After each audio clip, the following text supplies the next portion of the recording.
Assalamualaikum warahmatullahi wabarakatuh. Selamat pagi anak-anakku yang solih-solihah.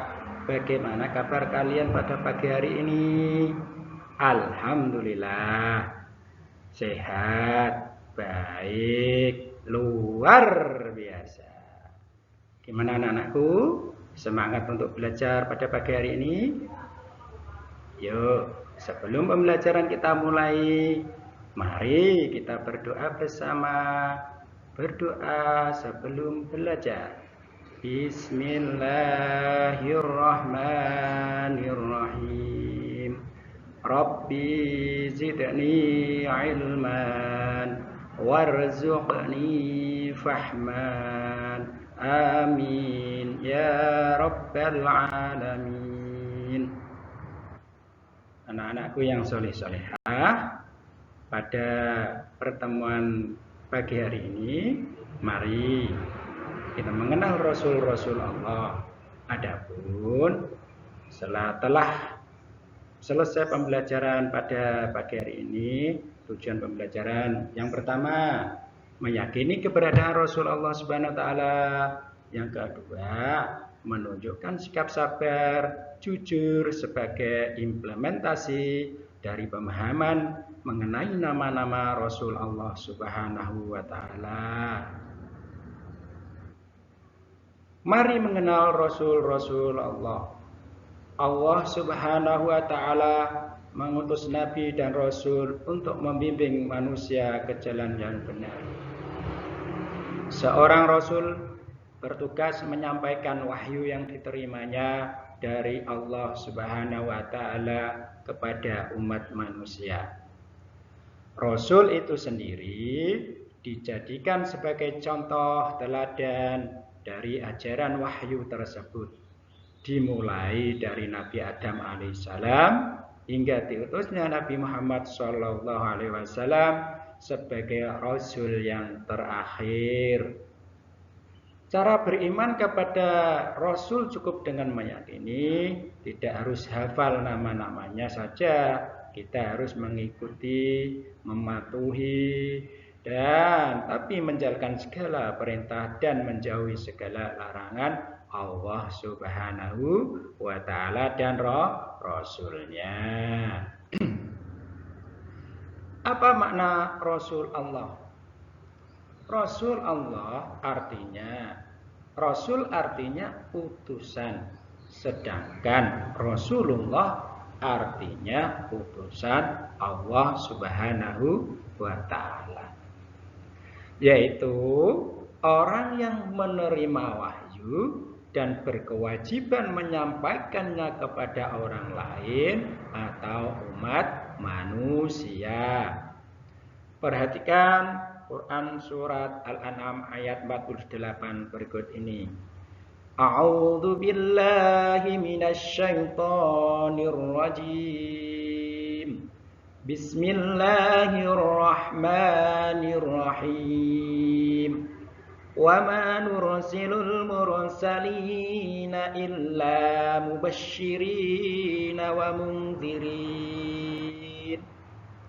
Artinya, dan tidak kami mengutus para rasul melainkan untuk memberi kabar gembira dan peringatan.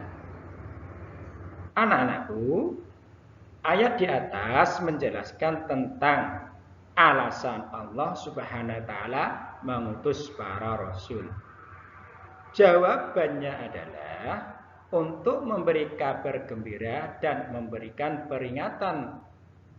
Kabar gembira maksudnya apa? Menyampaikan janji Allah Subhanahu wa taala. Bagi orang yang mentaati perintahnya, bagi mereka diberikan kenikmatan dan kesenangan di dunia maupun di akhirat kelak. Rasul memberi peringatan, yaitu bagi mereka yang ingkar kepada Allah Subhanahu wa taala dan Rasulnya akan mendapat balasan buruk, yaitu neraka jahanam. Nabi dan Rasul adalah manusia biasa, laki-laki yang dipilih oleh Allah Subhanahu wa Ta'ala untuk menerima wahyu.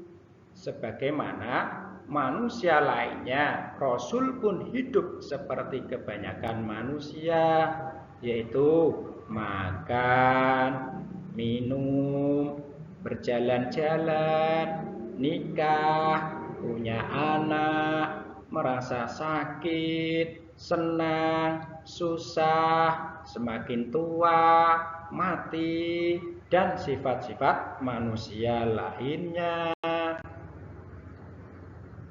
Sekarang kita akan membahas yaitu tugas dan sifat-sifat Rasulullah. Para utusan Allah mempunyai tugas yang sangat berat, yaitu memimpin manusia agar hidup sejahtera dan bahagia di dunia dan di akhirat. Agar tugas itu sukses dan berhasil, mereka diberi sifat-sifat yang istimewa oleh Allah Subhanahu wa Ta'ala. Sifat tersebut lebih dikenal dengan sifat-sifat wajib bagi Rasul. Artinya, sifat yang harus dimiliki seorang Rasul. Anak-anakku yang soleh-solehah, coba kalian simak dialog pada gambar berikut antara Fatimah dan ayahnya. Pada suatu waktu terjadi percakapan Fatimah dan ayahnya tentang sifat-sifat Rasul. Percakapan itu sebagai berikut. Ayah, apakah kamu sudah tahu sifat-sifat Rasul itu, Fatimah? Tanya ayah. Fatimah menjawab, insya Allah tahu ayah. Yaitu Siddiq, amanah, tabligh, dan fatonah. Jawab Fatimah. Coba kamu jelaskan sifat-sifat itu secara rinci. Perintah ayahnya. Wah, belum bisa ayah, jawab Fatimah. Nah, kalau begitu tolong ambilkan buku kecil di atas meja belajar abangmu. Judulnya Sifat-sifat wajib bagi Rasul. Coba kamu buka halaman 8-10, bacalah dengan baik, nanti kamu jelaskan isinya. Kamu pasti bisa, kata ayahnya. Berselang beberapa jam kemudian, Fatimah menghampiri ayahnya yang masih duduk bersama ibunya di ruang makan. Seraya berkata, ayah, aku sudah selesai membaca halaman 8-10. Bagus. Sekarang coba kamu jelaskan isi buku yang kamu baca tadi, pinta ayahnya. Baiklah ayah, balas Fatimah dengan penuh semangat. Pertama, Rasul itu bersifat siddiq, artinya jujur dan benar. Seorang Rasul selalu benar dalam perkataan dan perbuatan. Mustahil dia berkata dusta atau bohong. Yang kedua, Rasul harus amanah, artinya dan dapat dipercaya. Seorang Rasul mustahil khianat. Dia wajib menyampaikan amanah Allah Subhanahu wa Ta'ala kepada kaumnya. Semua perkataan, perbuatan, dan tindakan Rasul harus benar dan tidak boleh ingkar janji. Ketiga, Rasul bersifat tabligh. Tabligh artinya menyampaikan. Seorang Rasul harus menyampaikan pesan Allah kepada umat walaupun terasa sulit atau dianggap membahayakan. Rasul tidak boleh menyembunyikan sesuatu yang telah diberikan Allah kepadanya. Yang keempat, Rasul bersifat patonah, artinya cerdas, pandai, dan bijaksana. Seorang Rasul harus pandai dan cerdas, akalnya memiliki kekuatan berpikir yang tinggi, dan memiliki hati yang bersih atau budi yang tinggi. Dengan sifat ini, seorang rasul dapat menyelesaikan tugas kerasulannya dengan baik. Ya.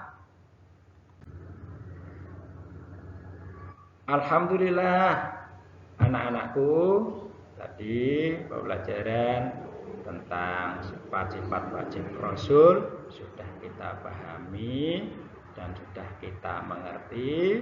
Semoga setelah pembelajaran ini anak-anakku bisa mengambil hikmah dari pelajaran tersebut dan bisa mengimplementasikan pada kehidupan sehari-hari. Anak-anakku yang soleh-solehah, adapun pelajaran yang dapat kita ambil dari hari ini yang pertama adalah percaya kepada Nabi dan Rasul adalah salah satu rukun iman. Jumlah Rasul yang disebutkan di dalam Al-Quran ada 25 orang. Nabi dan Rasul memiliki sifat siddiq, amanah, tabligh, dan fatonah. Nabi dan Rasul harus menjadi teladan umat manusia. Semua Nabi dan Rasul membawa ajaran tauhid, yaitu menyembah hanya kepada Allah Subhanahu wa Ta'ala, Tuhan yang Maha Esa. Demikian anak-anakku, mari kita tutup pembelajaran pada kali ini dengan bacaan Alhamdulillah bersama. Alhamdulillahirabbil alamin. Cukup sekian. Wallahul muwaffiq ila aqwamit thoriq. Wassalamualaikum warahmatullahi wabarakatuh.